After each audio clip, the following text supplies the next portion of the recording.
आज की कहानी है घमंड।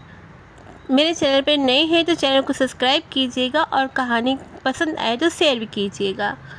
एक आदमी को इस बात पर बहुत घमंड था कि मेरे बिना मेरा परिवार नहीं चल सकता। उसकी एक छोटी सी किराने की दुकान थी।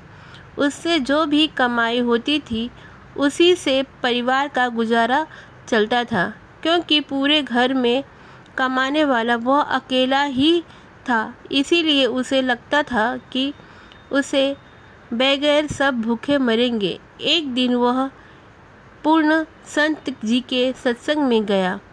संत जी ने उस पर दृष्टि डाली और फरमाया, यह घमंड झूठा और फिजूल है कि मेरे बिना मेरा परिवार भूख से मर जाएगा। मैं ही सबको खाना खिलाता हूँ। यह सब मेरे प्रभु की लीला है। वो तो पत्थर के नीचे रहने वाले जीवों को भी भोजन पहुँचाता है। उस आदमी के मन में कई सवाल उठने लगे। सत्संग समाप्त होने के बाद उस आदमी ने संत जी से कहा कि मैं दिन भर कमा कर जो पैसा लाता हूँ उसी से मेरे घर का खर्च चलता है। मेरे बिना भी तो मेरा परिवार के लोग जल्द ही भूखे मर जाएंगे। संत जी ने उसे बड़े ही प्यार से समझाया, बेटा, यह तुम्हारे मन का भ्रम है। हर कोई अपने भाग्य का ही खाता है। वो आदमी बोला, यदि ऐसा है तो आप मुझे साबित करके दिखाइए। संत जी ने हंसकर कहा, ठीक है बेटा, तुम बिना किसी को बताए अपने घर से कुछ महीनों के लिए चले जाओ। उसने पूछा कि मेरे परिवार का ध्यान कौन रखेगा? संत जी ने समझाया, बेटा, परमात्मा सबका ध्यान रखता है। तुम्हें यही तो देखना है। वो चुपचाप चला गया और कुछ दिनों के बाद गांव में ये अफवाह फैल गई कि उसे शेर खा गया होगा। उसके परिवार वाले कई दिनों तक उसे ढूंढते भी रहे और रोते भी रहे, लेकिन उसका कुछ पता नहीं चला। आखिरकार गांव के कुछ भले लोग उनकी मदद के लिए आ गए। एक सेठ ने उसके बड़े लड़के को अपने यहाँ नौकरी दे दी।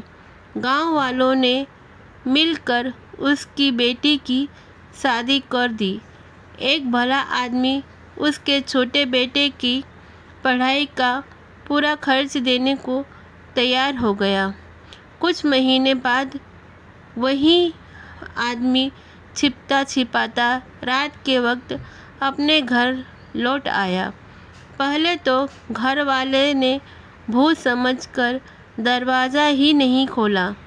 जब वह बहुत गिड़गिड़ाया और उसने संत जी से हुई सारी बातें बताई तो उसकी बीवी ने कहा कि अब तो हम पहले से भी ज़्यादा सुखी हैं। उस आदमी का सारा घमंड चूर चूर हो गया। वो रोता हुआ संत जी के डेरे पर चला गया और कहने लगा कि मुझे माफ़ कर दीजिए। संत जी ने बड़े प्यार से कहा, अब तुम्हें अपने घर वापस जाने की क्या ज़रूरत है?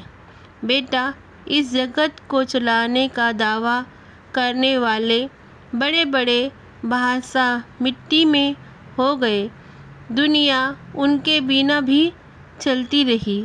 इसीलिए अपनी ताकत का, अपने पैसों का, अपने काम काज का, अपने ज्ञान का घमंड फिजूल है।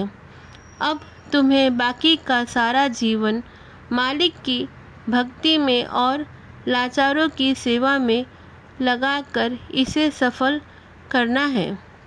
वो आदमी संत जी के चरणों में गिर पड़ा और रोते हुए बोला, आप जो भी कहेंगे आज से मैं वही करूँगा। कहानी पसंद आए तो मेरे चैनल को ज़रूर सब्सक्राइब कीजिए और वीडियो अच्छी लगे तो शेयर भी कीजिए। कहानी सुनने के लिए धन्यवाद।